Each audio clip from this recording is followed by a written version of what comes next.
69.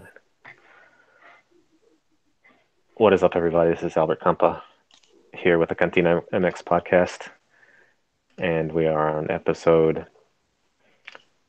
I think I messed up and put 169, but we're actually on episode 170 of the CantinaMX podcast. I'm along here with Joel. What's going on, Joel? How you doing? I'm doing good. I'm doing good, chickies. It's been quite the week for my fellow Chi hermanos, and just reading their reactions has been somewhat amusing. You think they'll be accustomed to it by now, but they keep acting like all of this is new. Yeah, I think the fans may be a little new, but maybe not so much. But yeah, this is so we're coming off the final. A few days passed already, but our Thursday night podcast episode, uh, we couldn't get it done earlier, I guess, earlier in the week that is. But here we are on a Thursday night, talking. I guess the final is the first up to talk about. America beats Cruz Azul. Yes, It was pretty, convincingly. yeah, it was We pretty interesting. Pretty interesting we set of games. we expected here a more even match. Like the first game was quite even, but for the second one, and I was tilting it a bit in Cruz Azul's favor because America had finished with two injured players, Uribe and I forget the other guy. And but but for that last leg, it was all America, man. They really came out guns blazing, and Cruz Azul just seemed you know they they just they just didn't seem to want it as much. Uh, but their game plan for like Caixinha, it just to hold out, and it was working to an extent. You say that's kind of messed up how the big mistake that Jesus Corona did, because as a goalie you don't want to, first you don't want to play the ball down the middle, and especially with a player if his back is to the, his back is to the to the opposite. Yeah, He's not facing the rivals. He doesn't know who's where, which is what kind of messes up. It allows or I mean really. Oribe to come in and Okay. yeah, steal the ball. But that was, yeah, goalies. You play them. You either kick it out far or play it down the wings, but never down the center, man. Unless there's like a lot of space, or the player already communicated to you, like the player already has the pass or whatever. But that's just the big, and it's surprising coming from someone as experienced as Corona to make that big mistake.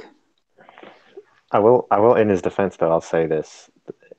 Initially, like if you look at when he first passed the ball out, initially the players were set up to where it didn't look like a bad play, because many times, like usually when you say don't play it out to the middle, usually you were talking about like kids or the youth league, because they're more prone to making mistakes. And the professional level, people do that more often. They'll like do those dangerous things all the time. But initially when he passed out, it looked okay.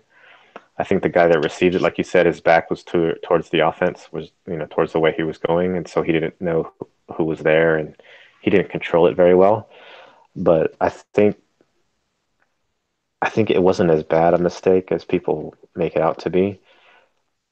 I just have to credit Oribe, because if you look, Henry Martin was actually closer to that guy than Oribe, but Henry Martin was just jogging back.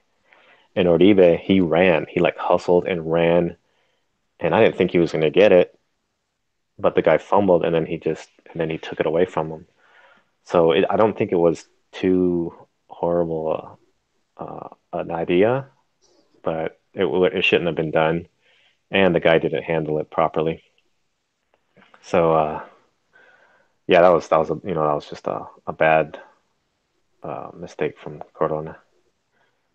And then I know John even mentioned, I think he mentioned during the game or afterwards that his attempt to save that shot on goal reminded him of his previous attempt against I forget what team, but when he like sort of halfway dived and pulled his hands back.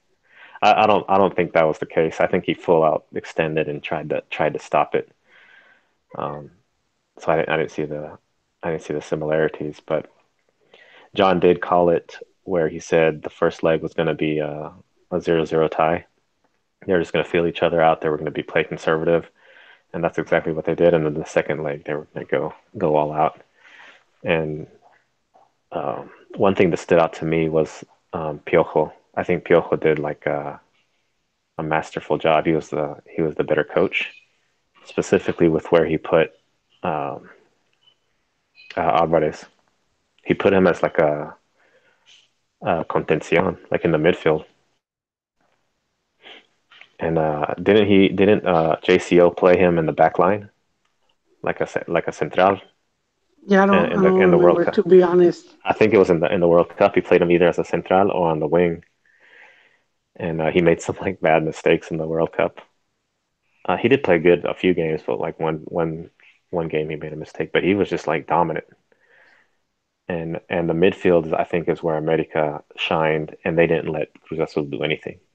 Like Cruz Azul's midfield didn't have any possession. Their attempts to go forward were just long passes. They didn't have no midfield to sort of bring the ball up, and America took all control of it, and they had all the attacking opportunities. I think Cruz Azul had very few. So I think that's the midfield is where the whole tournament was won there for America.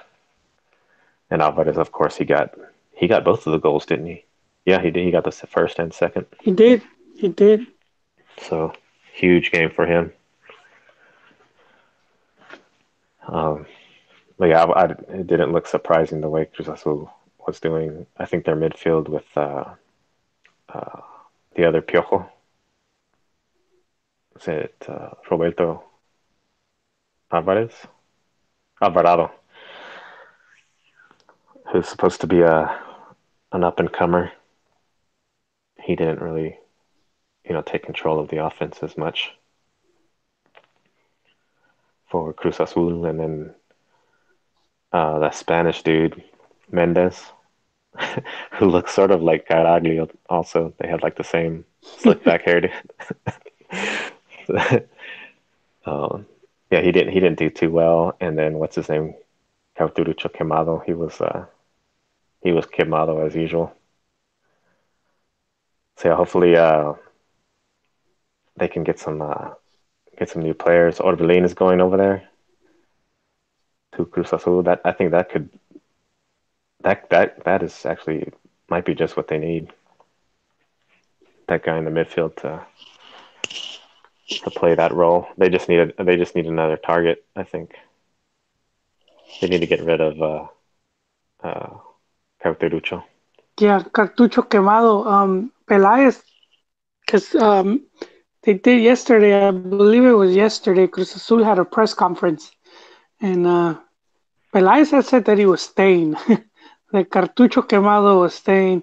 Oh yeah, Uh, I don't, it would surprise me if he does, you know, but he might be relegated to less playing time because uh, not only did Cruz Azul get Orbelin, but they also got that Uruguayo from Santos. His name skips my mind. What? How could that be, Chiquis?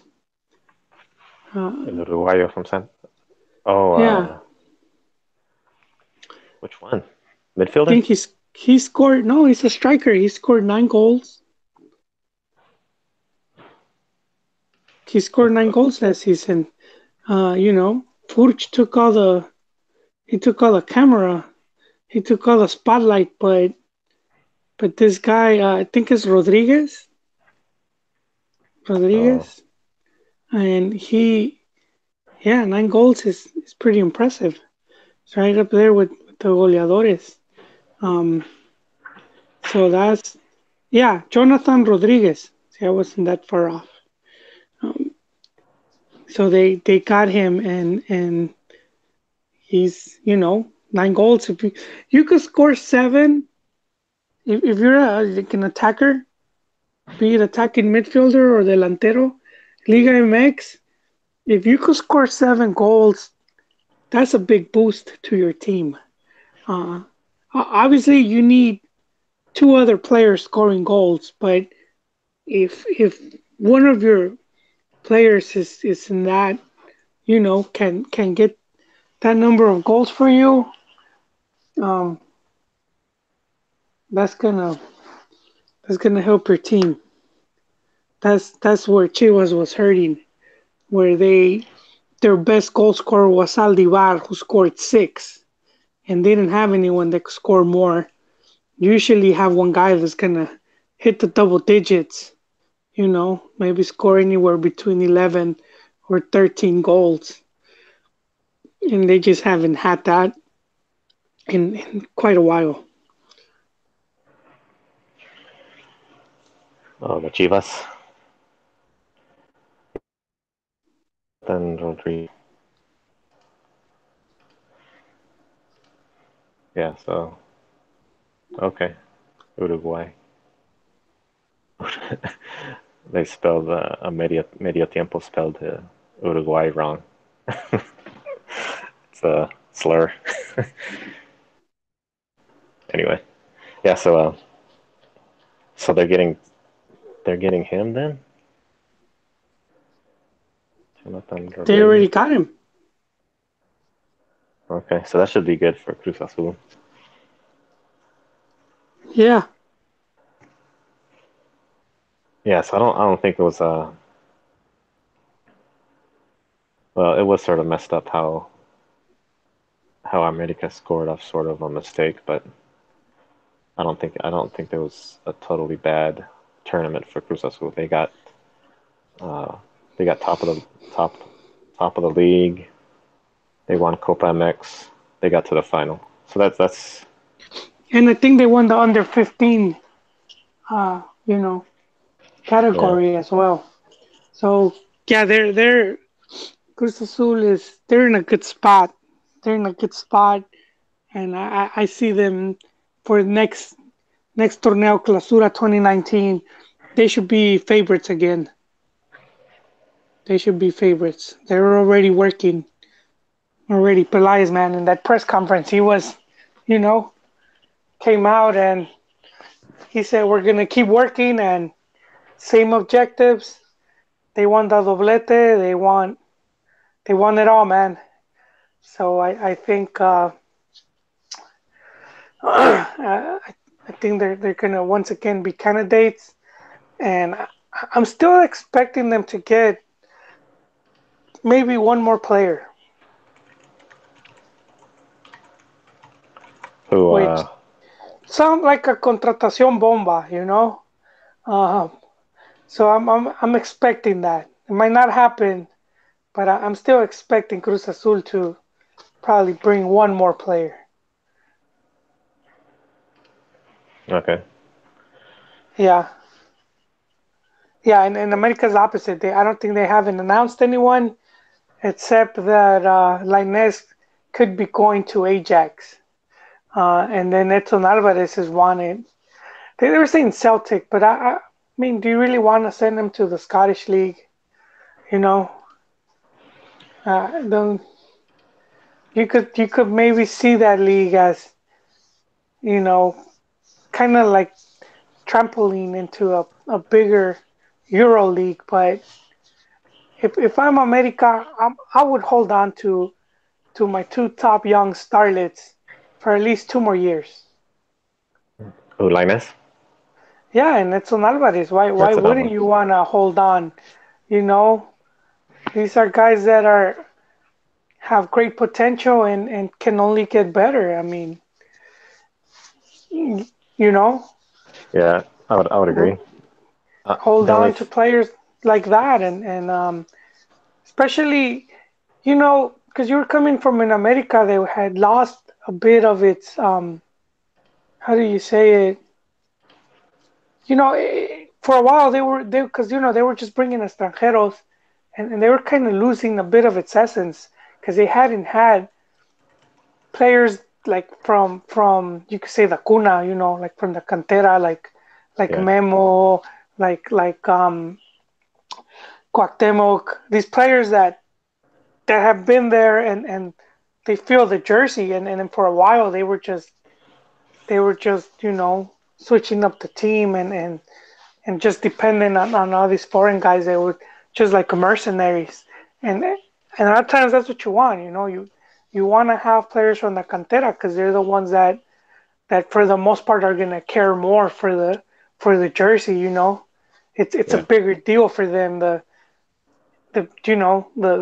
rivalries and all that.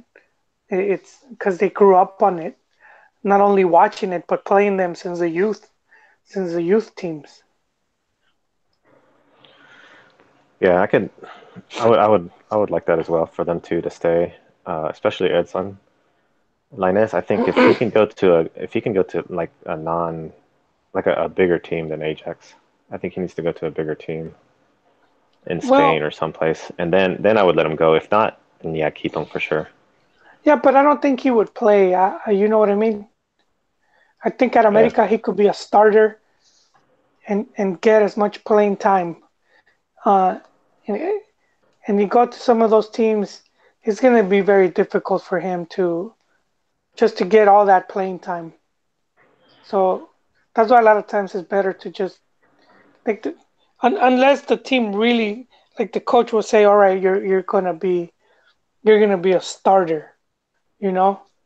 yeah, But that was we've seen it happen with some of the other players, young players, where they were very talented, but they struggled to get the playing time. So, Gio couldn't get playing time when he was younger. They kept sending him to second division teams, and then Bella as well. They when he was at Arsenal, they moved him around quite a bit. So I mean, why would you want that? That that a lot of times you don't get better like that. But yeah. being journeyman, a lot of times doesn't work out. Um, so you're Yep. better off being at a big team like America and just playing a lot, and and then when a team does want you, when a team sees you as a key player, then leave and you will they'll you will be guaranteed to play, not just let's see how he does. Yeah, and I think if they do end up losing Linus, um, there shouldn't be any transfers in because their team is stacked anyway. He wouldn't start every single game, and even when he did, Cecilio is on the bench. Ibargüen is on the bench as well. Those two guys are like starter capable. Like Yeah, they got well, people on the bench that could be starters for other teams. So they're that they're is they true. yeah. Edson Alvarez, I don't know if there's anyone that could replace him equally or be better than him off the bench, but so he would be the main guy they would miss. But Linus, they have plenty of replacements up top for. And I guess Oribe, is he staying or is he like retiring? That's the thing. Even if he stays, he's He's getting up there.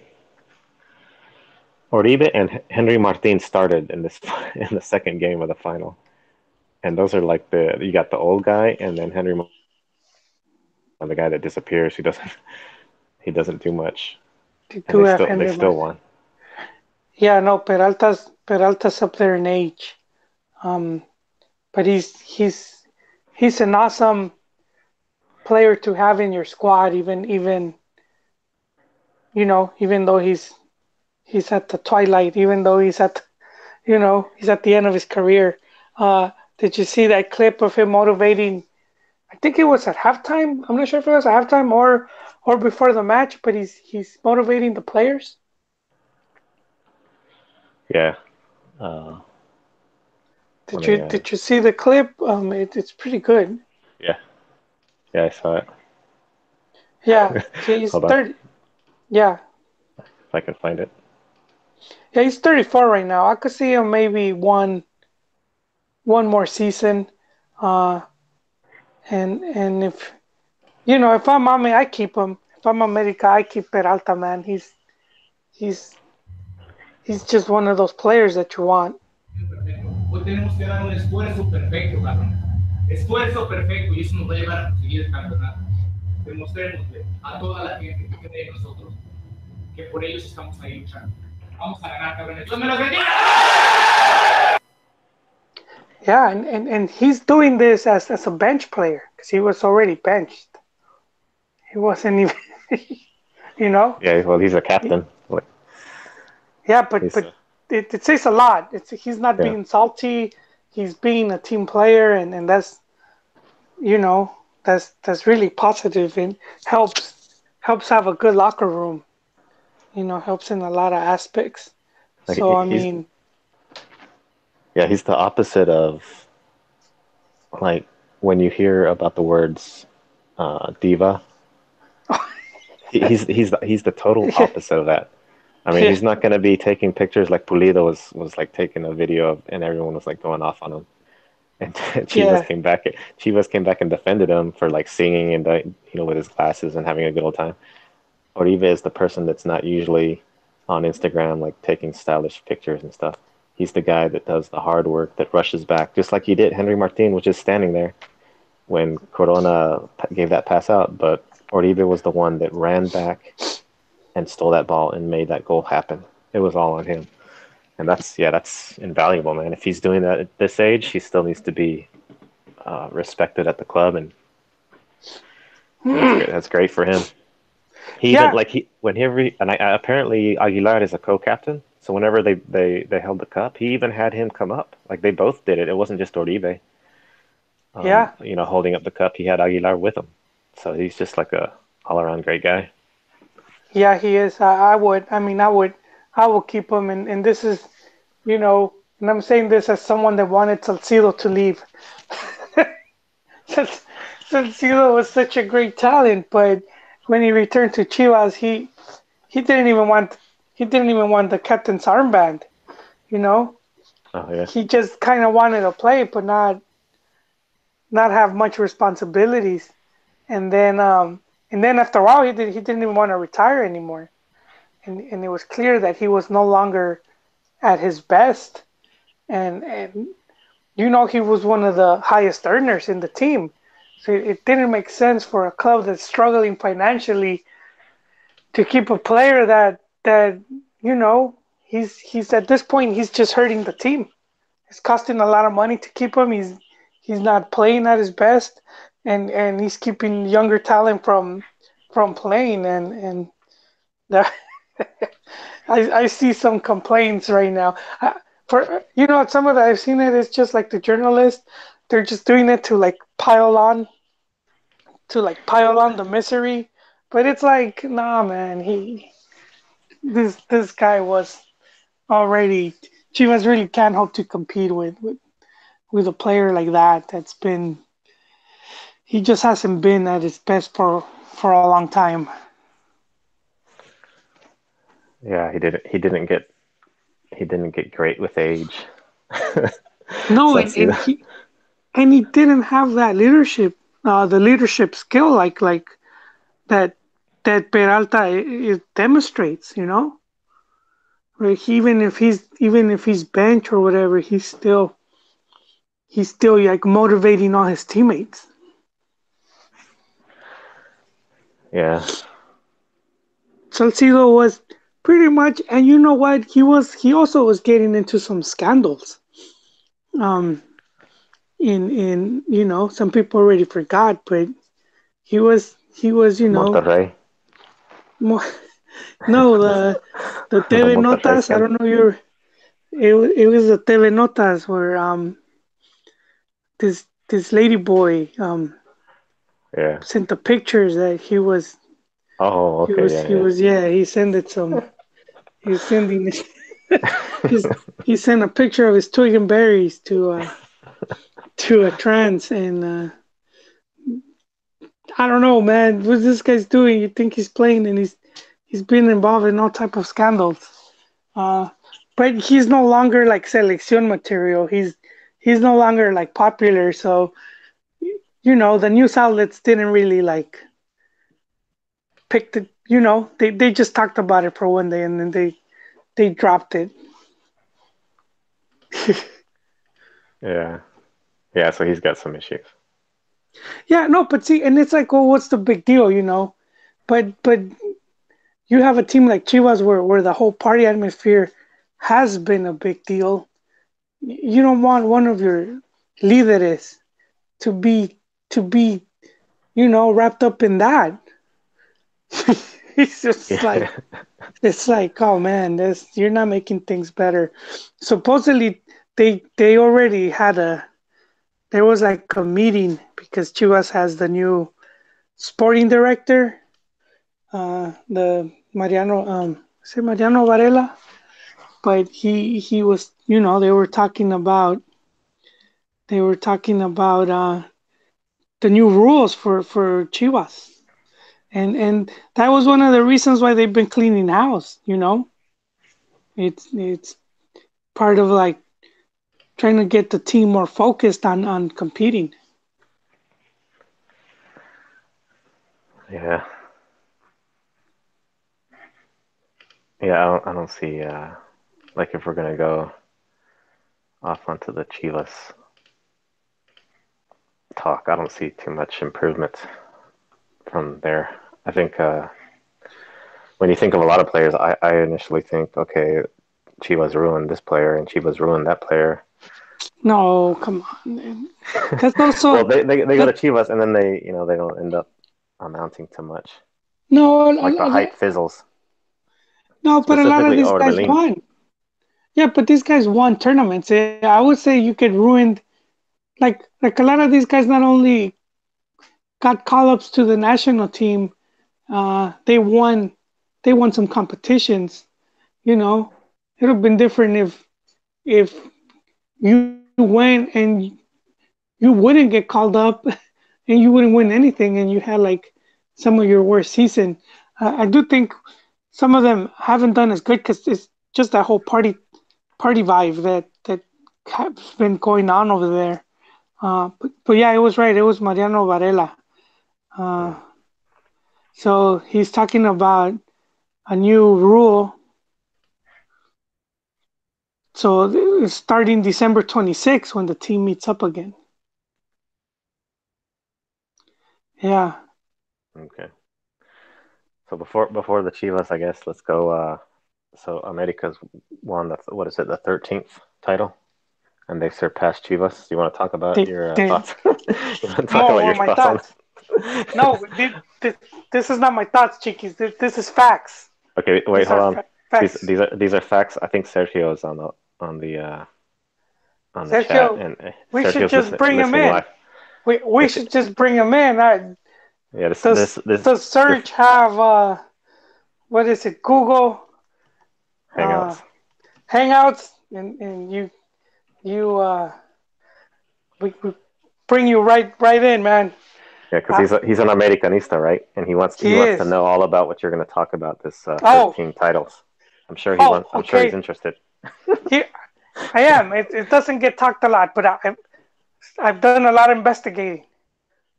Proper investigating. I got some. It's irrefutable. so so basically, it's just to be clear, it's not just America because Cruz Azul and Monterrey also did the same thing, and that's Liga MX did the side tournaments, and then they later said, "Well, you know what? We're gonna count it as a league championship." And it's so basically, Pro de 85. So that's because Mexico was gonna host the World Cup, 1986 World Cup, and they had suspended the league. They said, "Okay, we're gonna give a year to the seleccionados to concentrate and to be ready, and so they were gonna suspend the league for that. And then pronósticos deportivos. So that's when a lot of people won't even know what PRODE is. You tell them what's PRODE, they don't know. A lot of fans, a lot of Mexico fans. But that's it's pronósticos deportivos, and pronósticos is like the lottery, and so they sponsored a tournament. They told the league, let us sponsor a tournament. We're gonna give a prize money, and gonna call the championship Pro de 85. That's that was a tournament, and it was like they divided the teams into 5 groups. Uh, yeah, 5 groups of 5, and Actually, you only well, played the team in your group. That's oh, it. So you only played 8 games. So that was like the regular season was like 8 games, and then you went into a liguilla, and then you won, and then so that's more a cup tournament. How is that a league? A league you play at least every team at least once. That you only played 4 teams. So, anyways, here's like my refutable, and you guys could Google this. Um, the league, the league, they made a separate cup for Prode. So if you could Google, you could put Trofeo Prode 85, and it's not the same trophy as the Mexican League trophy, the one that still stayed in use up until recently when they switched it up for the Liga MX, the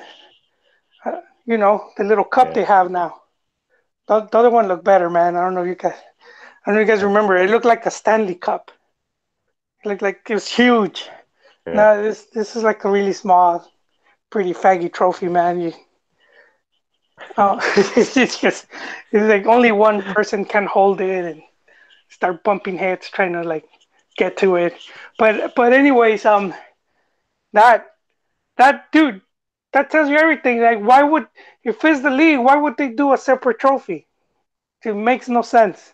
But that's around the time that the league wanted to switch it up and go into to switch up their format because they had the old format, which was like in Spain and England, where it was like just you just played each other twice and points campeon. But um, the league was looking more into they wanted to do more like kind of like in the US, where you had like a league and then playoffs. So that's my thing. You 12 titles and one Prode. You've caught up to Chivas, man. But in league, but I must still admit it though, man. America's still overall more successful team, more international tournaments, more copas, more everything. Not taking anything away from that. The Interamericanas, all that. Ain't nothing to say about that. But the Pro, come on, man. Don't. Okay, well, The name says it right there, dude. It's even in the name. I guess we could say that had the World Cup not happened and they didn't suspend the league, America won the 84-85. They won 83-84, and then they won 87-88. Yeah. So you could conceivably say that had there been a regular tournament in 85-86, America would most likely win. Well, favorites. Honestly, they would be favorites. Yeah. Yeah, There's no. I'm they had not a good team. disputing that. They had they Yeah. had That your was. they had your they had your boy Elias. He actually scored Who? 2 goals in the Oh yeah, yeah. Ricardo Peláez. Yes. He, He was oh, a he actually youth. scored 1 goal. He Yeah, he was a scored one youth. goal. Sage. They had Sage too. In the Pro Day, he scored 1 goal to beat Tampico Madero 4-0. But yeah, look who they were playing, man. Look, Well, team there don't there are exist no more. other teams were there though, man. Okay, well check it No, out. but Tampico but Madero beat Cruz Azul. Puebla I beat know. Chivas, and then Puebla lost to Tampico. No, well, that's the thing with the other one where it since it wasn't seen as an official tournament, a lot of clubs didn't take it serious, and it even reflected to a lot of the fans weren't even going to the games, and then a lot of teams because the other thing that they did was like there's not gonna be relegation. They said there won't be relegation, so you don't have to worry because it's not a regular league title. I mean, a regular league campeonato. So this isn't going to count for relegation. And a lot of teams just went with their youth, see if they could find more players. Hold on a second, though, man. I'm gonna contest your argument here. Oh, you Tampico played America in the final yeah, in Tamaulipas with 40,000 spectators, yeah, and but then that's the final. in Estadio Azteca 30,000. You're talking about the final though, Chiquis. Go to the All right, group to let's the get regular regular season. group games, and you're not gonna see that. You're not gonna get those numbers, Chiquis. Oh, geez, I can't get numbers of the final like the 84-85 final. I want to see the attendance numbers for that. The guy that has them is Ron in the Citadel, but he's Yeah. gonna claim not to be able to find. He's, he doesn't wanna. Asistencia. Let me see if I can Google it. Oh, jeez. Yeah, a lot of that you have to go to like old magazines and old newspaper. It's pretty hard.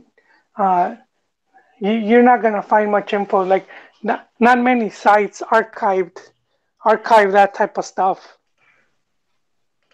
Like I say, Ron, who rarely comes on here, but he has extensive collection of all that. You know, of a lot of these books that from back then we're keeping track. We're keeping track of like you know of the older tournaments and the stadium and how many people went and all that.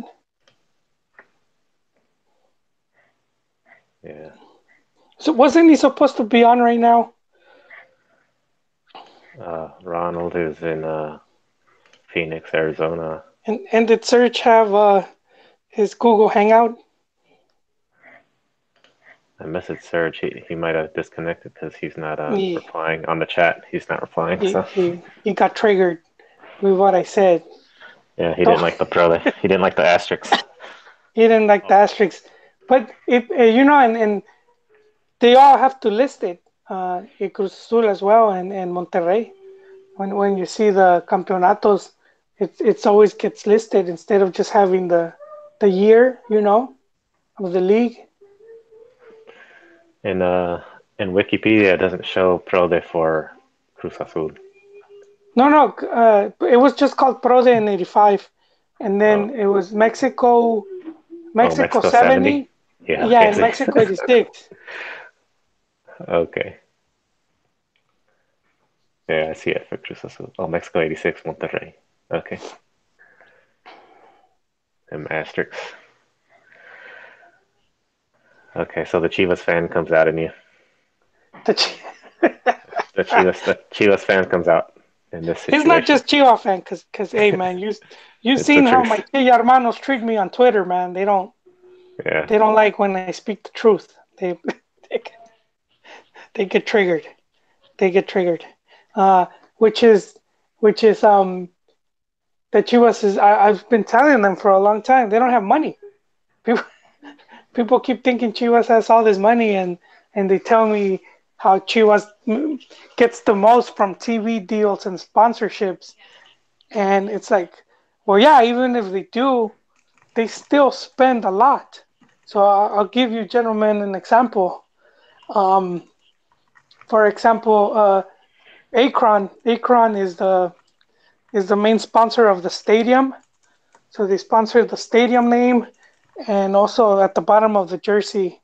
And so for that they pay Chivas 20 million for 10 years. That's about $2 million a year. You know, 20 million for 10 years.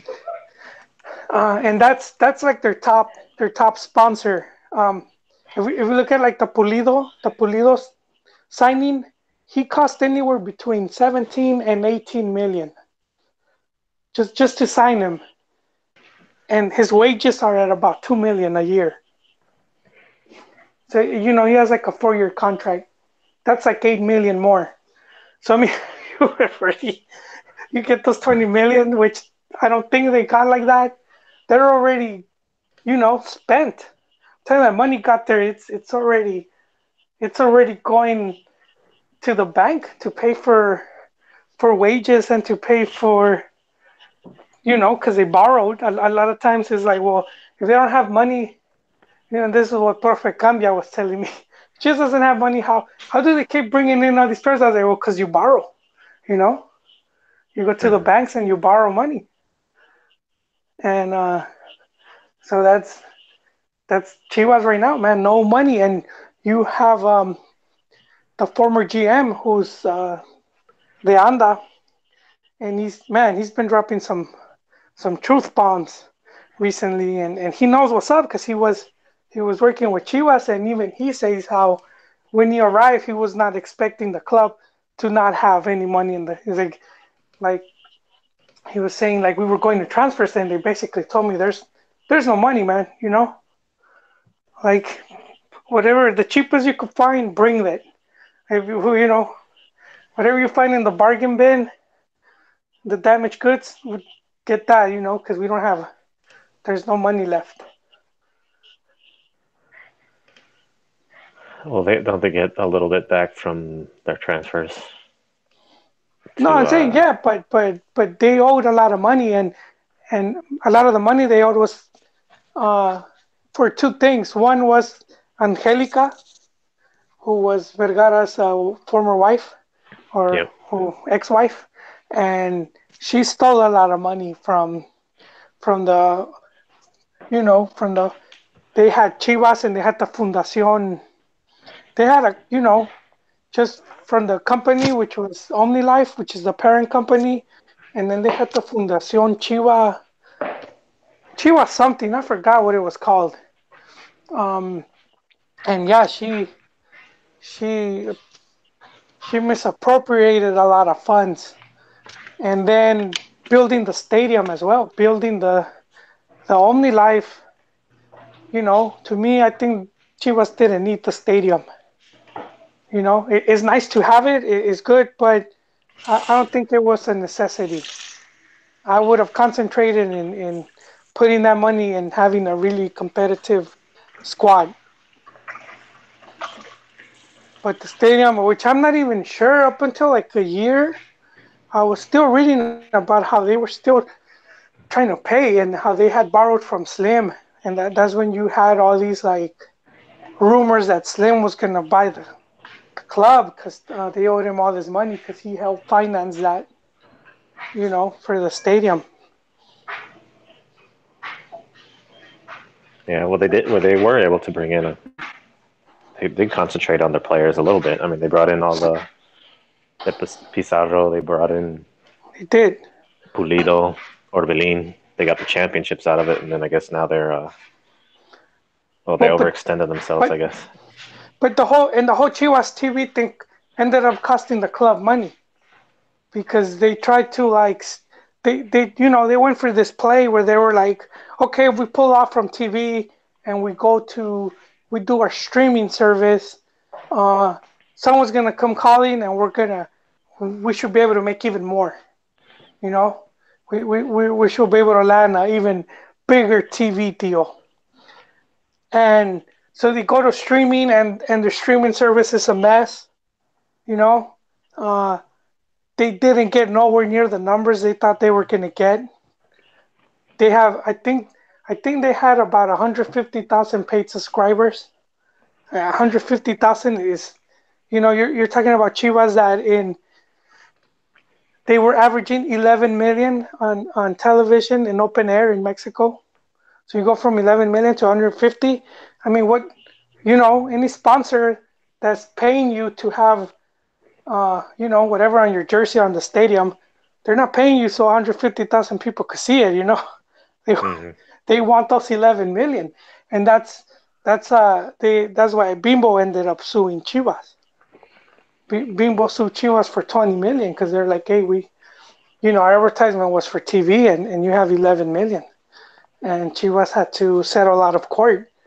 Not sure what ended up happening, but that was part of the big reason that Chivas ended up renovating with Univision, and then they went to TDN, and TDN is owned by Televisa, but they're cable, so the reach is 6 million now. It's not 11, it's 6. So I mean, so if you're a sponsor now, you're paying less, because you're no longer getting that 11 million reach. You have 6. So a lot of those, the prices just went down. Yeah. Oh, Sergio says, "You want drunk commentary?" Drunk commentary. I need a beer though. I need so we could both be drunk commentary. I know I want Serge to come in to get on his Google Hangouts and join us live. Let me see if is he in one of our chats? Let me.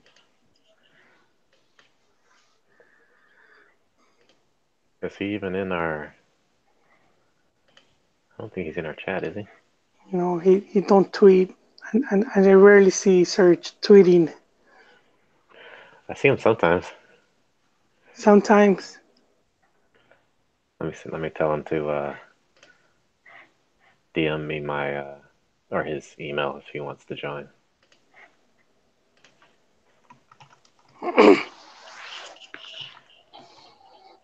Yeah, because we wanted to give the podium to an AME fan to celebrate, but they couldn't make it, the ones we invited. Search is the last hope right here, even though you do have a full 6 months of bragging rights. Yeah, and I say let Piojo stay and do the doblete. They can go for another one. I think a lot of Americanistas owe Piojo an apology. They had lost faith, and I read the comments. I read the comments. They wanted him gone. They were talking about. I forgot who they were talking about. I think someone mentioned, but and Piojo delivered, man.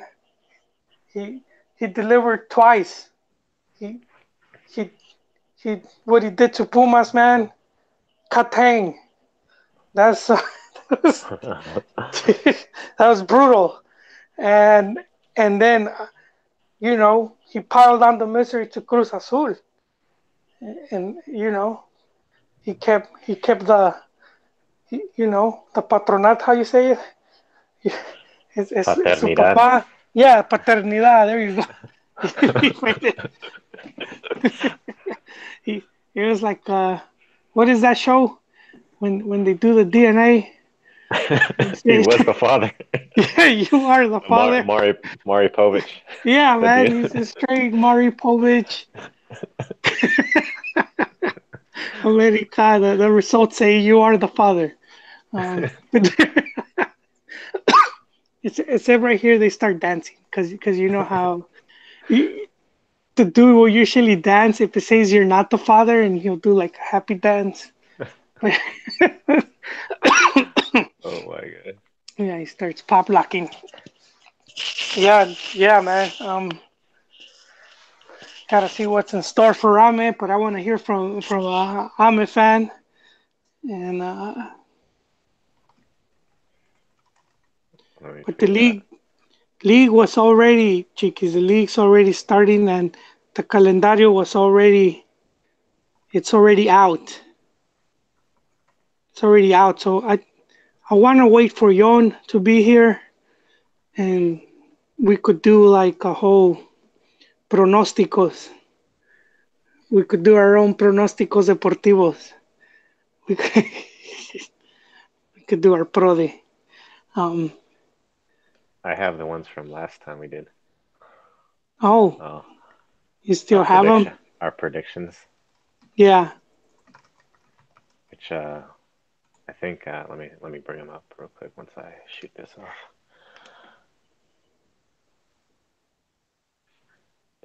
Liga MX winners. Joel said Tigres, and you said it would Oh be a yeah. Clásico Regio Yeah, you final. changed my mind. You changed my mind, Chiquis, because I remember I said Cruz Azul, and then you Oh told me shoot! that, and then you told me that Pizarro went to Monterrey, and I was like, oh goddamn, you're right. And then Yeah, I changed it. I said I could see a Monterrey final, which hey, it could have happened, you know.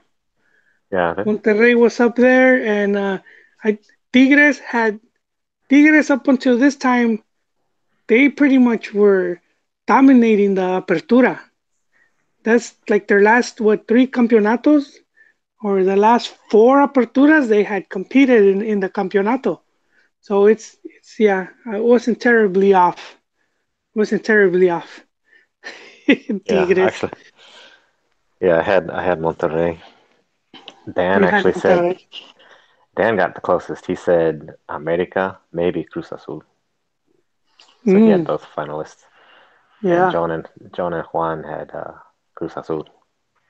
nice, nice. I was in the Cruz Azul boat. I won't listen to you no more, chiquis. Yeah, Cruz Azul did make the final though. Um, which is yeah. And the Liga MX failure. You said Santos. I said America. Which wait, I said Santos. God yeah, dang, can never been more wrong. Are you sure they that's me, chiquis? I think so, unless I mistyped. Well, they surprised though because I mean we were surprised all season with what they did. Furch was the main guy. They just lost Giannini and That's right. They lost the core of their team. yeah. Izquierdos and Araujo. So we overestimated their loss of players. Yeah, They still had a good core. and then at the start of the season, the coach, the coach got fired over a Oh locker yeah, room dispute. yeah, The yeah. coach that made them champions, uh, Siboldi. Uruguayo. Yeah, Robert Dante Siboldi. Uh, you know, something happened. He got like, I think he got in a fight with Furch or something like that. And Directiva backed up Furchazo, and Siboldi was. Who knows what It's happened, man? I It think was I one think of the something. defenders. We talked about it. It was one of the defender. I forget the name. Oh, Um, he got benched and he got mad and there was a oh, fight or that's something. right. That's right. I thought it was. Why am I saying Furch? I forget his name though. Yeah, I don't remember. But yeah, so Santos, I guess I messed up and got America. The only thing that I would say about America was they they got beat by Juarez in Copa MX. They So did. that was sort of a failure, but they made up for it in the league. So Yeah, John and said, then at the start of the season, Piojo seemed more interested in getting that selección job. yeah. Yeah. John said Monterrey would fail, and Juan took the easy route and said Atlas. Oh And then man, Atlas always fails. That's yeah. That is the easy route. the surprise team, you said Querétaro. Yes. Uh, I said Pumas. John said Pumas, and Juan said Chivas. Juan said Chivas will make Liguilla finish fourth. Oh. Oh man, them fields. But I think we were both right because Pumas did way better than people expected, and they did get pretty far.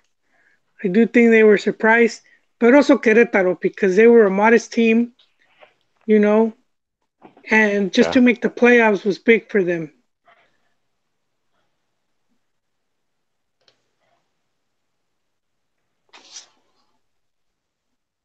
Yeah, so they hold on a second.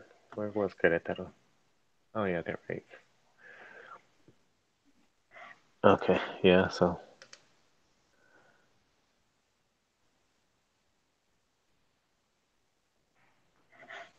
yeah, they did.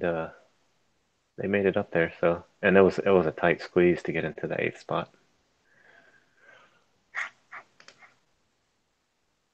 For surprise, I think John and I did did good on choosing Pumas because they didn't have the. It seemed like they didn't have the team to do very well, but ended up getting third place in the league and actually doing pretty. They knocked off Tigres, and then of course got destroyed by America. But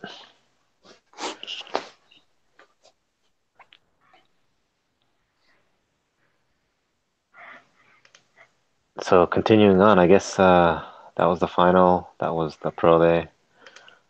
Now we're getting into the now we're getting into the start of the new league, and transfers have been happening on the Chivas side. Orbelin leaves.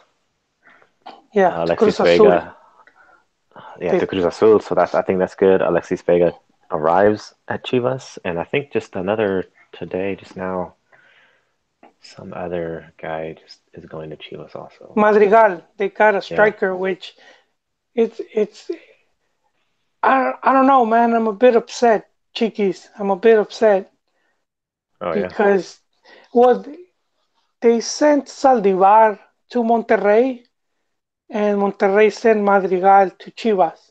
Uh, Madrigal is on loan with an option to buy.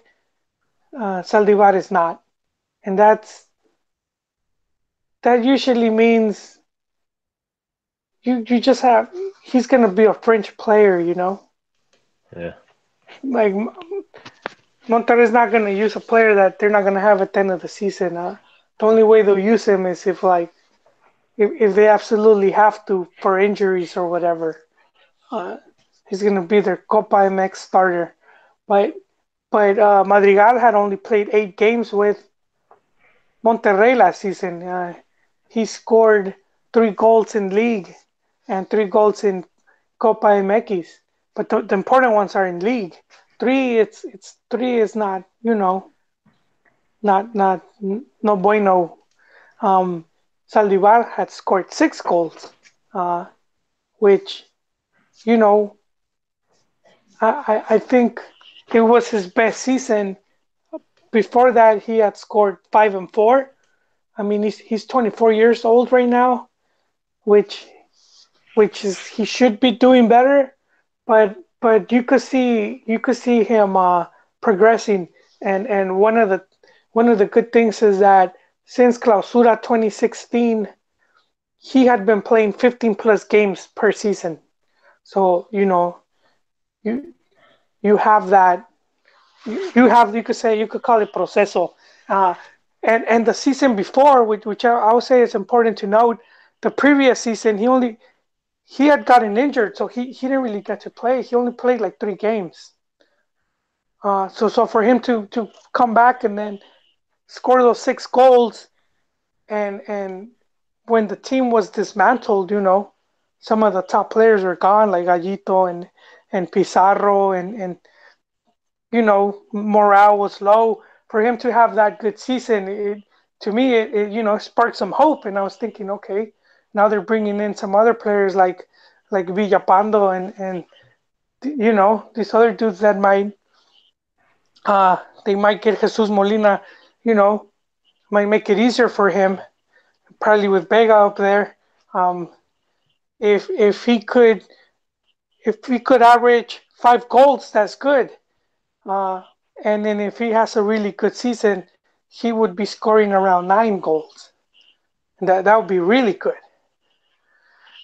But that's just not gonna happen anymore. Now he's sent to Monterrey, where he's back to he might play like the 8 games or less. And why, I don't know, why would you do that? You know, now Chivas has to hope that Madrigal guy has like breakthrough season or like a really good season. But even I see that guy as also being benched. Well, he's got to compete with Vega and Pulido. Well, I wouldn't say compete because Pulido, the team owns him and he's one of the top earners. So you kind of have to play him. Especially if you're hoping to get rid of him and sell him. And Vega, they paid a lot of money for Vega. Vega has to play. You're not going to pay all that money to bench him for a player that's on loan. So those guys have to play. They're just Yeah. So he's there's going to no way compete with around it. Godinez. Yeah, Godinez and Cisneros. And I actually like Godinez, how he plays, and he just didn't get too many opportunities. No, So and he might get more now because, well, who knows? Yeah, and Chivas sent their upstart, which was Macias. So Macias is Chivas' top prospect. That's Chivas' equivalent of Lainez. And they send him out. They send him to León on loan. He's just on loan though. Some people thought it was option to buy, which would have been kind of disappointing. But yeah, it would have been better to have. Like I would have much rather have the Macias kid than Madrigal. You know. Yeah. So I don't know that one move to me is very weird. I don't get it. I don't know if Saldivar pissed some people off. I don't know what happened, but that's just too much time to spend on someone to just give him the boot like that. Correcto. I just sent an invite to Serge. Yeah, apúrate pinche Surge. Let's see if he comes on. I want to see him If if he's seen the Prode Cup, the unholy Prode Cup.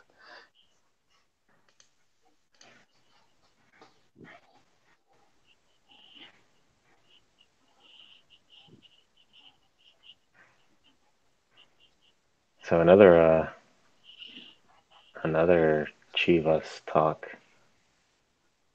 or another issue was I don't know if we've talked about it since. I don't even know when it happened. What is it? The Clubs World Cup? Yeah, the club the Club World Cup fracaso. People forgot about it already. They blocked it. They blocked it out of their memory. No, even the media. I mean, it was fun for that day, but then nobody cares. And I was talking to some, some of my Chi hermanos because they're saying, "Oh, the big embarrassment," and I was like, "Okay, just name me three other, can you name me three other clubs that have been embarrassed out of the Clubs World Cup? Because there's been a lot that's been knocked out, and they couldn't name me one." I should have said just one. People forget about that, man. It's you play one game. It's not like you're playing a tournament. What was the question again? Name the last Mexican team that was Yeah, they embarrassed in was the Club World. embarrassed for against who? I mean, who did they lose to? Pachuca, Who they America. lose to? No, yeah, but who did they lose to? Pachuca lost to Aliati or something like that, didn't they? Something like that. See, And then America lost to Barcelona. They got blown out, right? Oh, that's bad. Come on, Barcelona. The one when they lost to the Chinese team, Guingasu. But I wouldn't consider that a humiliation because that Chinese team was stacked. They had the Brazilian former World Cup winning coach. You know, the head coach also Portugal, Big Phil, Felipe Scolari, and they had they had like three or four former Brazilian internationals. I mean, that team was had some talented, you know. So I wouldn't consider that. I think it got a little blown out of proportion. I saw some other people saying how because because also River Plate lost. You know, they also lost in penalties, and they were saying how like, oh, this just shows how bad, you know, how bad how bad the tournaments are, and like or how poor the competition is. They were saying in like in Latin America, and it's like no recontra mamen, when you want to know when the Asia, when they catch up is when they have the same number of talented players in the top teams in Europe, you know, Yeah. because there's still just the number of talent coming out of like South America is insane. And then when you look at a lot of the Champions League games, look at all these teams, and they're just filled with Brazilians and Argentines. I mean, just because River Plate lost one game to some Saudi Arabian team doesn't mean that all of a sudden they're on par. I mean, we wouldn't be saying that, if Chivas had beaten Real Madrid, we would, you know, we wouldn't be saying that. And this Chivas team that went wasn't even a top eight Liga MX team. Well, it hasn't even been top eight for what the past year. So, so like that's the wrong team to use as measuring stick. But no, casi nunca les ha ido bien because it's all this other stuff that adds up. It's like in the preseason they have to travel like a 20-hour flight. Yeah. I think a lot of times, you know, the teams or whatever, they're just not into it. They're just cumpliendo el compromiso. It's almost like they're forced to play it. And there was talk of like they were gonna get rid of that tournament. Uh, this might be the last one. Oh. Yeah, and even though I mean I joke around it with Stray Goat, but well, let me actually send him this.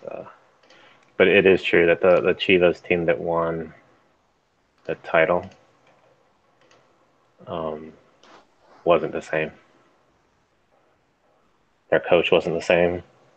The players weren't the same. Pizarro wasn't there, so.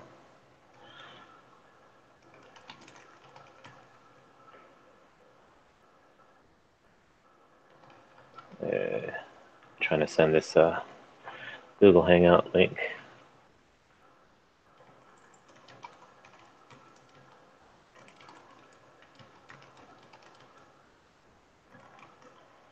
See if Serge can link up.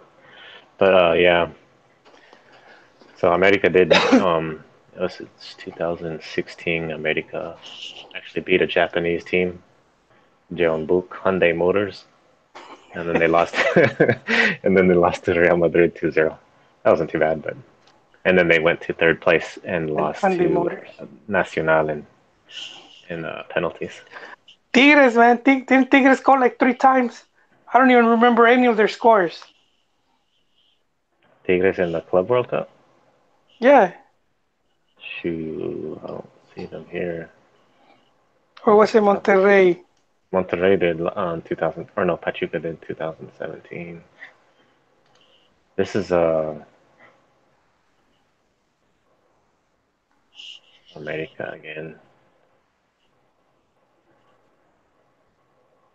Okay, this time America in 2015. America went and they lost. They lost to Guangzhou Yeah. Evergrande, China. That's That the was a Chinese team. yeah, that's the one I was talking about with Felipao. Paulin, yeah, That team was Paulinho. stacked, man. That was yeah. Yeah, I don't. That was a That Chinese was team. that was that was like Scooby Doo, where they take off the mask and it's someone else. Oh yeah. It's so you take the mask from the Chinese player, and it's like a Brasileño, some black dude. Paulinho, he It was scored the last Paulinho goal. all along, huh? Yeah, Paulinho. Yeah, he ended up going to Barcelona for like what 30 million. Wow.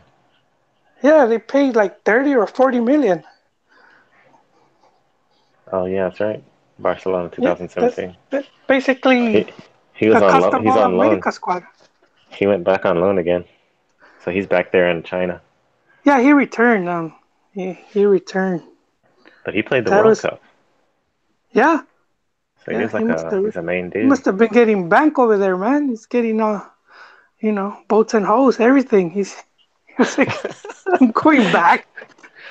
Well, he's in 2018 so far. He scored 13 goals over there. He scored 9 for Barcelona in 2017. So yeah, that dude's a goal scorer. Yeah,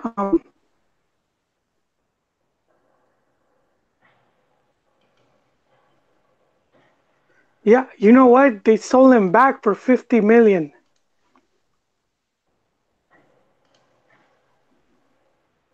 There you go. Who else was on that team? Oh, well, Yeah, not so anymore. they had bought him for like 30 or 40. That's crazy. Yeah, it looks like Yeah, that it three was 40 million 20. euros. That's yeah, you could buy the whole America plantel with that money from 2015, man. See, like the Queen Suit team they were ringers, dude. They had Yeah, the World Cup ringers right there, man. like right now they have. I mean, they're all Chinese except three Brazilians: Alan, Paulinho, and Ricardo Goulart are the 3 Brazilians they have. Actually, they have a fourth one on the bench. It's Talisca. So yeah, Scooby Doo effect. Yeah, yeah, and I remember seeing that. I was like, wow. Might be some technical difficulties for Toque la. if he's not connecting still. I sent him the link directly, so that usually works.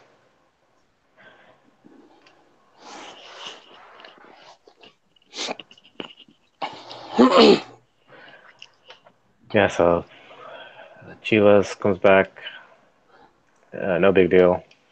Pulido starts posting Instagram stories, and people make fun of him. And then Chivas Twitter account goes on the defensive. Goes too much Chivas talk, though. Chiquis, what do you see Yeah, Pumas doing? What do you see Pumas doing to improve on their season, man? I haven't heard they need. anything transfer wise. I think even though like Barrera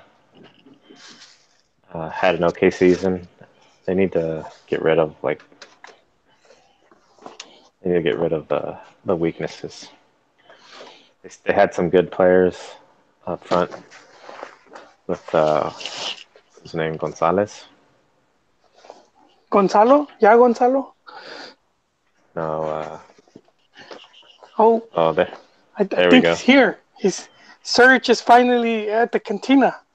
Hey, what's up, guys?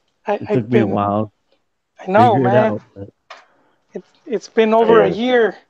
I has it we've really? been no that I had said a long time ago I'm gonna bring Serge to the cantina, and we lag it. We're just Mexican like that, man. Yeah, yeah, I guess so. I've missed the last couple minutes of what you were talking about. I was trying to set this whole thing up. Oh, So, what we what were you guys I'm talking gonna, about? I'm gonna repeat my joke, man. I was we were talking about fracasos in Clubs World Cup, Oh, okay. and and then I was saying how a lot of people will forget, of the teams that went, who they lost to. I'm like, Right. at first when you lose, yeah, you get made fun of, and everyone says how it's a fracaso, blah blah. 2 years down the line, you ask someone, and they're not gonna remember. You know, if you ask some No. of these clubs that've gone, you're not gonna remember. And I was telling Chiquis the one the one the one team I remember was when America lost to the Chinese team, Guingasu, and I was telling them how I don't consider it a fracaso because it was like a Brazilian B team, man. I was telling you, it was like Scooby Doo when you pull the mask, and it's it's old man Paulinho. It had to be that's kind of how it was, cause yeah, dude, the Paulinho was in that team, and then Barcelona bought him a bit later for 40 million, but they had Felipe Scolari and a couple other guys. I think Robinho, if I'm not mistaken. But Damn. yeah, they had some talented dudes right there, man. That was like, you know, Yeah. To be honest, I mean, I don't remember that team. So, like, just kind of goes to your point, right? Where it's if yeah, you ask somebody like who did these teams lose to, I don't even remember that team. Like, I remember we lost to, I remember we lost to like an Asian team, but I don't recall the players. So I don't remember who Pachuca lost to or any other team that went to that tournament lost to. yeah, Man, yeah. That tournament, it can be an inconvenience. I'm not making excuses for Chivas fracaso. We had talked about it here before. Even John was saying that how Chivas wasn't even favorites, um, and it's just the media needs to have something to talk about, right. and it provided some lulls. So it served this point, I guess. Um, oh, what's that? Yeah, someone said. I thought that was Serge. It's the I audio's thought that bad. was Serge. It's Pulido. It's Pulido's. Oh, that's Pulido's song. You Did asked was Pulido who he was he lost on to, and he wouldn't know. He wouldn't remember. was he and on it's been a TikTok? week. It sounded like he was on. Have you seen that app TikTok? Oh no, Oh man. it's the Instagram stories Oh, but there's a where he's there's like a new one. It's like where they do stuff like that. If for kids though, I don't know. Just you might know, chiquis. You have teens. uh, Pregúntales, güey. Ask him about TikTok. TikTok. I don't recall. I know So Yes. I mean I guess just to keep on the topic of the Club World Cup. I know on the boards like people were kind of losing, kind of like their heads were exploding because Chivas crashed out and it's like this doesn't really reflect this one tournament doesn't really reflect what the quality of the league is or any of that. You know what I mean? And it's like people on the boards are just kind of losing their shit. yeah, You know, I saw. it people think that the league is regressing because they can't beat a team from whatever country Antlers is from. So it's like, no, man, that's not what it is. Yeah, and the other thing is Chivas is not even top eight. They haven't been top eight for like over a year now. So you really Right, can't use exactly. Chivas to as the league. But like River played lost as well. You know, River Yeah, played lost, and yeah, I'm not gonna say that they're that trash. yeah, or that like Saudi Arabia's catching up. Right, Just because they won a game. That's like they're catching up when they're selling as many players abroad, and you see all these players, in the different leagues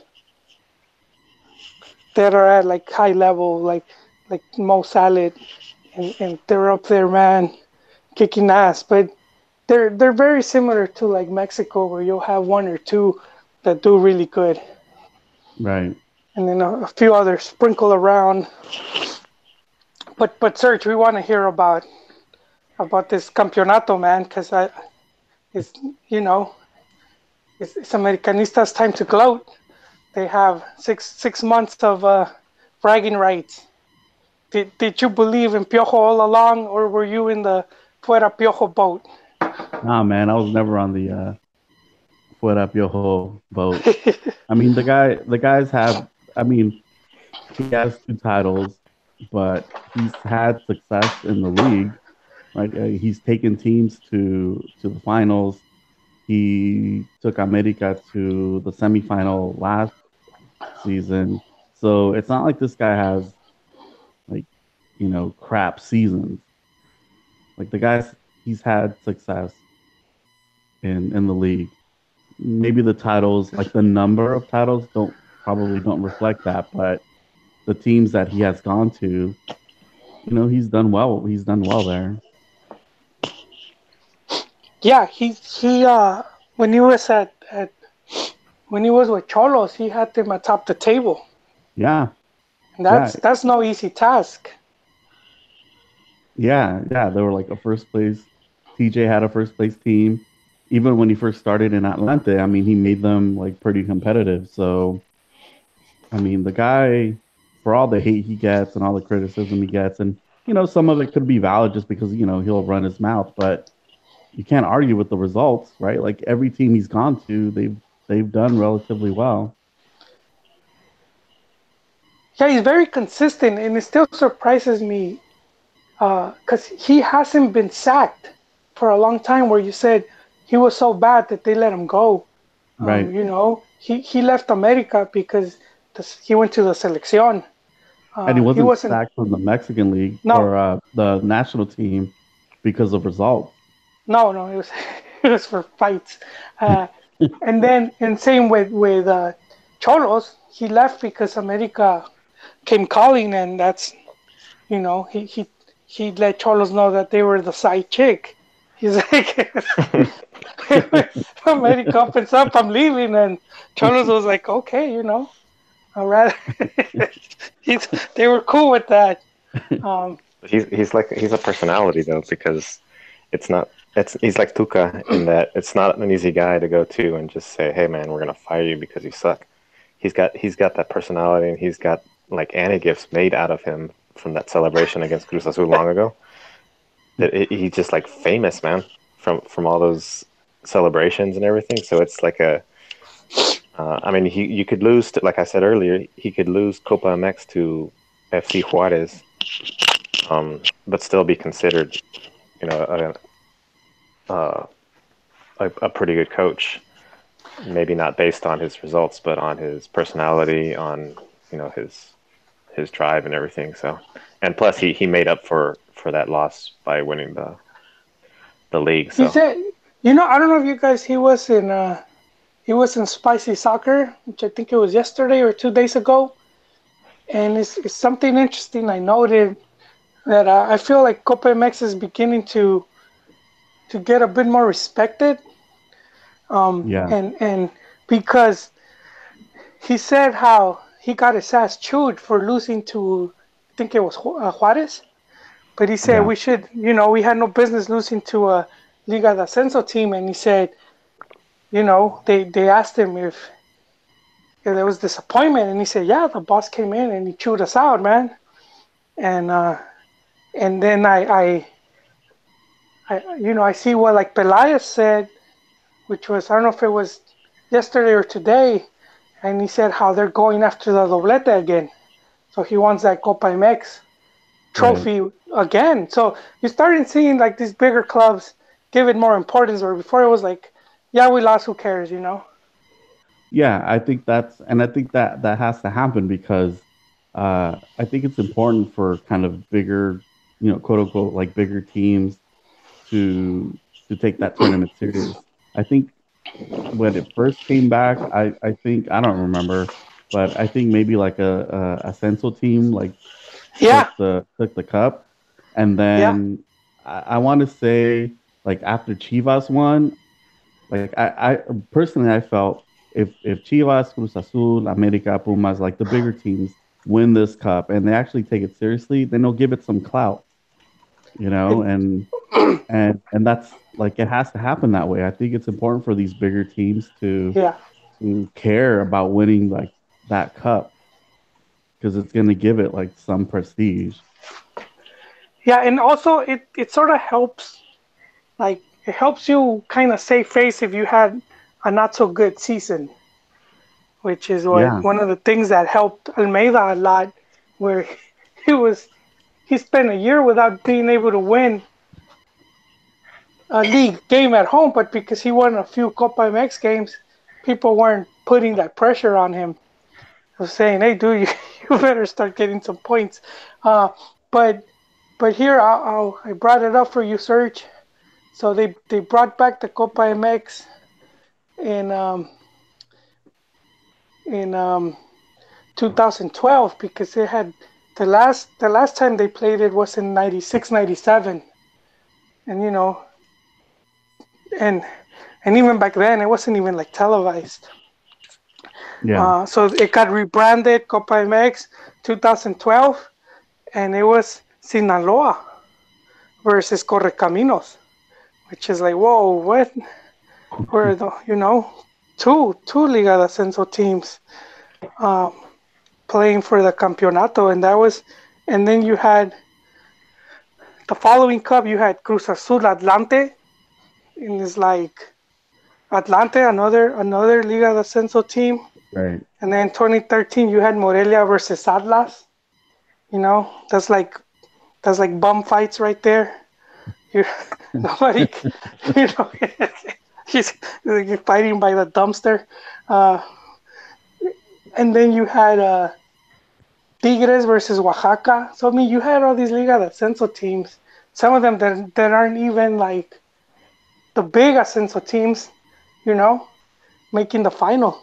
Puebla right, Santos, Puebla again, and then yeah, around the time you said, um, even after like I would say, even like after Chivas won it when they beat León, that's in 2015. The following was Veracruz Necaxa.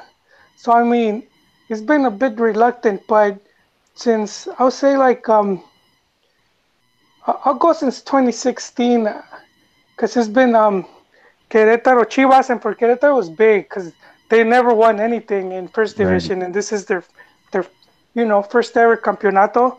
And then you had Chivas Morelia, but this Morelia team it's been pretty competitive.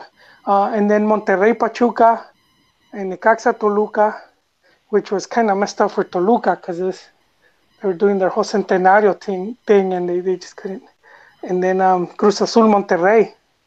So yeah, you're starting to see the bigger teams go right, in there exactly. now. Yeah, yeah. I mean, I think I started to pay more attention to it like after Chivas won. After Chivas won, I was like, okay, this is exactly what this cup needs.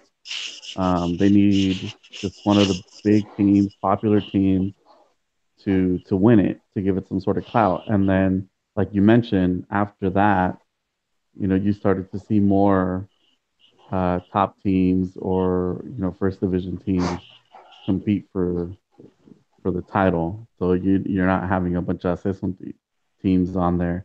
And I mean, it's great. Like it's a good story, right? Like a Cinderella story. You take an essential team and they make it to the final or semifinal, and it's good for those teams to play against like the top division. But at the end of the day, like a Uh, first division team should be taking that title, and they should care about it.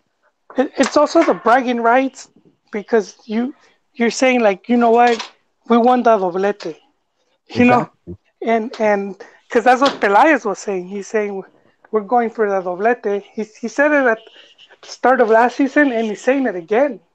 For Clausura 2019, he's saying we're going for a doblete, and and I think if I'm not mistaken, I think Piojo said the same thing now. So Yeah. I like I Yeah, he like that. did. I like that it's turning into that because then you have more games that become more competitive. I think one of the things that's been missing. You know. Yeah, Yeah, the yeah. problem. Oh, sorry. Go ahead. Go ahead. The real quick, the problem is that the doblete in Copa MX is like America going for the doblete for of Pro Day, because normally normally the top Liga MX, well, the first division teams are going to go for the league first. They'll put in their suplentes for the Copa MX, and that's when they end up losing to Ascenso teams. Yeah, I think it like Oh, in like the beginning stages, right? Like you'll see first division teams play second string players, but as the tournament progresses, you'll start to see first division teams playing their, starters. yeah, Um, or in the case of Chivas, where they're totally out of the league, so they just put all their chips into the Copa MX. yeah, yeah. But kind of going back to what Joel was saying, I think it is important for like Piojo to say we want to win the cup and the league, or Pelas to say we want to win the cup and the league. You would want to have like your domestic cup to have some prestige. Like you don't want it to just be this, I don't know, like this like random thing Yeah. that doesn't mean anything. Yeah. It was almost like like when you're forced to play with your kid brother, and they're like 5 years younger, like, Right. and they force you to play with them. It's like lend them your toys. But yeah, it felt forced for a lot of the teams. So for a long time, they would just play the reserves, and if they Yeah. got eliminated, they didn't care. It was like you did them a favor. Now we just concentrate on what's important. But it's picking up traction, and as it gets more popular, and you get more TV ratings and all that, and then the teams are just, it's gonna become a thing with the fans as well. Um, Yeah. but Serge, we we brought you in to talk America, man, because Chiquis is Pumas. He's still a bit salty of what happened. He's, been tweeting As me you should. too, and and no, we're talking about possibly Linus and Edson Alvarez leaving. The big rumors, but you as America fan, Do you want them to leave? Um, it's kind of hard. So like as a Mexican fan, right? Like I would want to see as many Mexican players play in Europe and get significant minutes in Europe. Um, as an America fan, like you're a little torn, right? Because you see like Edson is really good, Lainez is really good, and they're homegrown players, um, came from the cantera, so like you like seeing that. Um, I think if a team like Ajax is willing to pay whatever it is they're going to pay for what an 18, 19-year old, yeah, I'm okay with letting him go. Um, America has what they have like Cecilio, Renato, Menez, or Mene, whatever the hell his name is. I'm forgetting somebody else. Ibargüen, kind of playing in that same position. So it's like,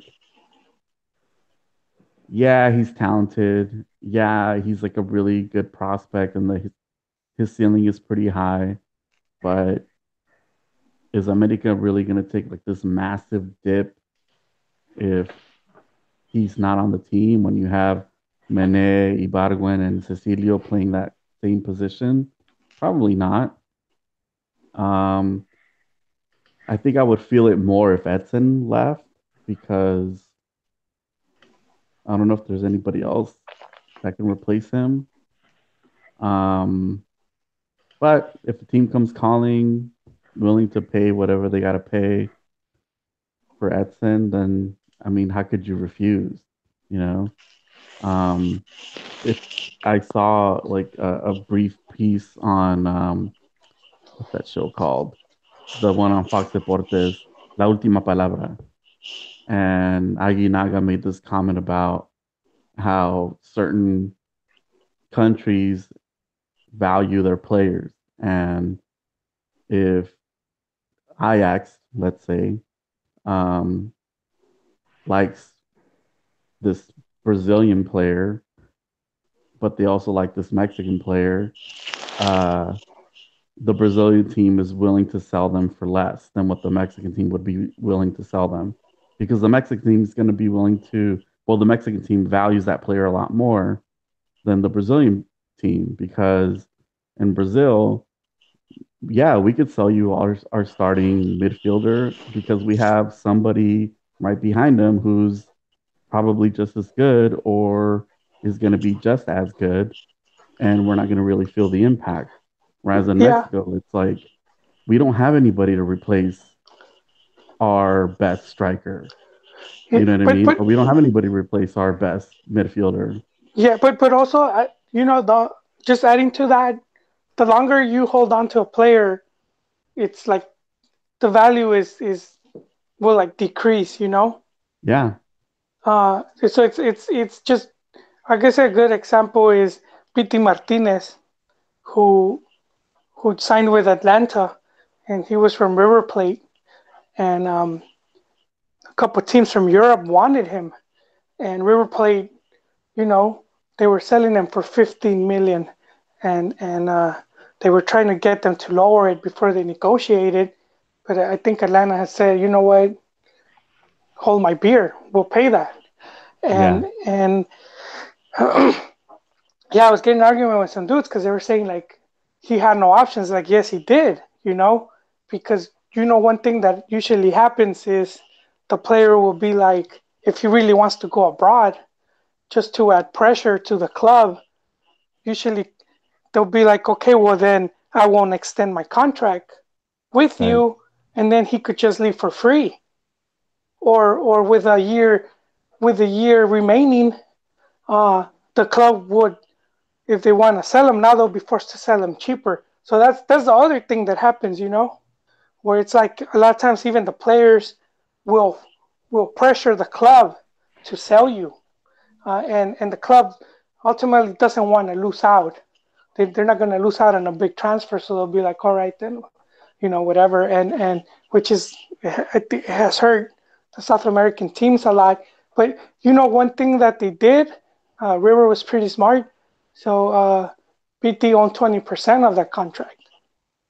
So he came up making 3 million. He wouldn't have made those 3 million if he had gone to Europe, yeah, off of the transfer. yeah, exactly. And that's the thing. It's like our clubs, is there is it America's responsibility to pump out as many players and ship them out to Europe? Not really, right? Like their responsibility is, hey, we want to win, we want to be champions, we want to have a good team. That's our responsibility. It's not to ship out as many players as we can to Europe.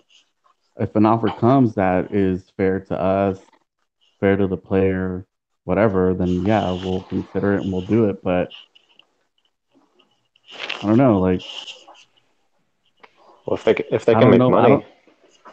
Yeah, no, they'll if, make money for sure, for sure. Yeah, I think it like has to benefit everybody. yeah, Like they're not just going to give away players. if the cantera of an America or Chivas or any team, Pumas, just starts pumping out good youth players and they start going to Europe even young, then America or whoever is going to be known as, having a good youth system. The national team is, of course, going to call them up, and they're going to be America's the base of the national team. America this, America that, and then they're getting all the notoriety, and of course they're selling the players and maybe using that money to just transfer or buy South Americans or other Liga MX players, Mexican players, whatever. Um, I think it's a good thing, but yeah, I don't think it's their sole goal just to send people out to Europe just to do it, but it should happen naturally. Um, Yeah, I mean, yes and no. Like I like if I'm a team, if I'm the head of some, I don't know, professional soccer team, do I want to sell off my best assets, knowing that they'll, you know, uh, give me some sort of success or championships or whatever? It's kind of hard to let those things go. That's where the and I don't know fully know about this. That's where like the whole free agency and like Pacto de Caballeros comes into. It might not be America who wants Diego Lainez to go to Europe, but Diego Lainez, once he dominates America, the league, he's gonna want to go to Europe, and it's up to America to let him go or to cause problems. No, but I think America's been pretty chill about that. I think, God damn it, I kind of hate myself for this. Been been having to praise America a lot lately. Um, but I think they don't get a lot of credit. Like Pachuca gets a lot of credit for the youth, but America has sent just as many. I mean, Jimenez was the highest transfer leaving from what was it, 25 million when he went to Atletico Madrid. Yeah, So at that time he was the highest. I don't know if Chucky Lozano beat that, but I mean, and then they sent out Diego Reyes, uh, Memo, and even though he went on free, but still they had quite a number, and they might send two more. But they've been on it as far as like developing talent. They just, I guess, they don't play them as often, or just, I'll say maybe as many. But there's some unsung heroes back there, man, in America that no one's talking about. Whoever's running that youth program, they've been doing a good job. I think who's that Brazilian? The Brazilian guy um, was coaching the like one of the youth squads. He was like a God, I can't remember his name. Carlos Um, Santos. Carlos Santos. Yeah, I don't know if he's still coaching like or part of the coaching staff of the youth, but I know he was for a while. Yeah. I just know he always fights with Pulido on Twitter. That guy's always fighting on Twitter. They started going at it. No, but Yeah. it's a collection, because it's also having scouts, and it's having the some guy that overlooks the project, and you know to see that they promote the teams from from because the youth team also won, right? The under, was it under 17 or the under The 20? Sub-17. Yeah, Yeah. see, I mean, god dang. um you already have two youngsters that were starters in the grand final, and then you have more youngsters coming up. So I do think they're not getting credit for that. They're kind of sneaky that way, I guess. Keep the attention away from us. I mean, I don't know. Like a lot of teams have like success in their like youth ranks. Like Pachuca did. Um, Pumas. I don't know much about Chivas, but what? No, didn't Chivas win the Sub-20? They Or did, they won? They won like yeah, yeah, they did win it recently. They, their program kind of went down the tube for a while because they kept reshuffling, and but just recently they won the under 20. They had, yeah. yeah.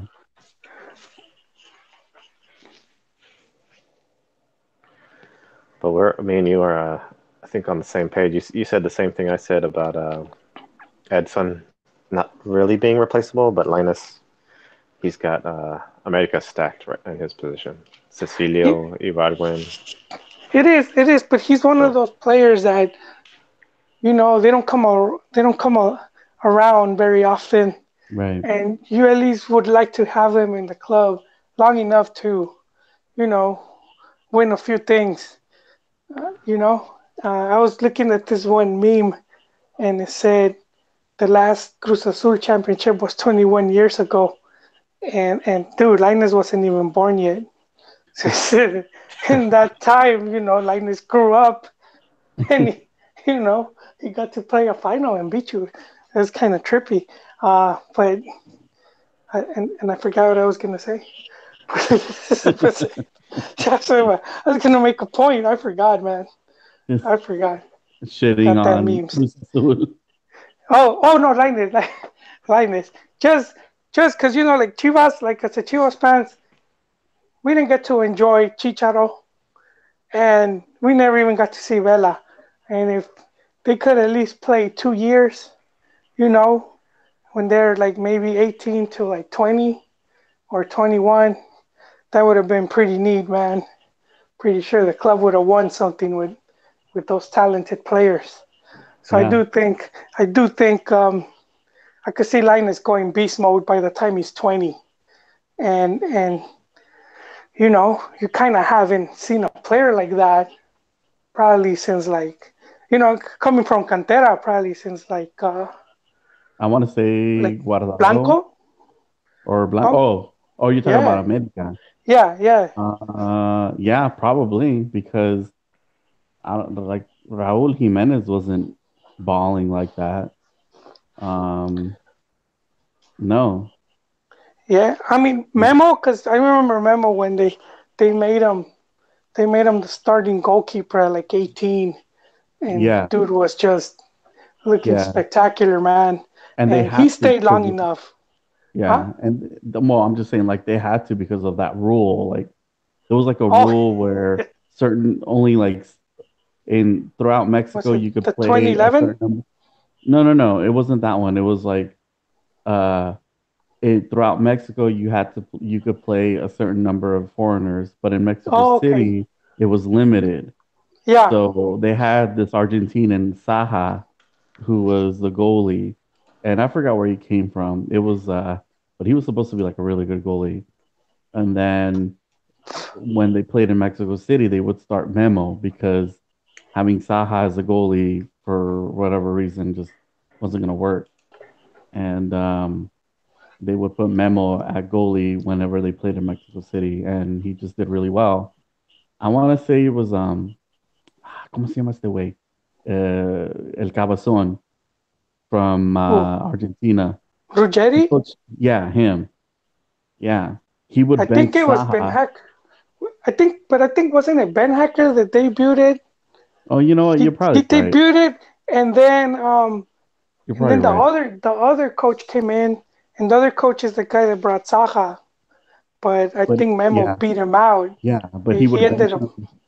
he would bench him during Mexico City games because there was like I don't know. Like I'm pretty sure you or Ronnie have like a better understanding of the rules, but for some Yeah, no, there reason in was. Mexico City, like there was this rule where you had to play with like one less foreigner. Yeah, it used to be. Yeah, yeah, it was like 4 and 5, and Yeah, and yeah, they got rid of that one, but that was the rule for a long time. yeah, and that gave Memo his shot because Saha had to sit and Memo took over. Oh, God damn, memory lane. Well, chavos, I have to get going because I go to work. Trabajo de noche porque no fui a la escuela. But yeah, no, I I didn't want to go to school. Now I have to work nights. Pero ya me voy. All Serge, right, All man. right, it man. was great having talked to you. Yeah, yeah. Thanks for And reminding me. yeah, anytime, man. All right, later, cheekies. All right, have a good Uh, one. All right, take care. yeah. Thanks, everyone. And that's it for this episode. We'll talk to you guys later. All right. All right, man.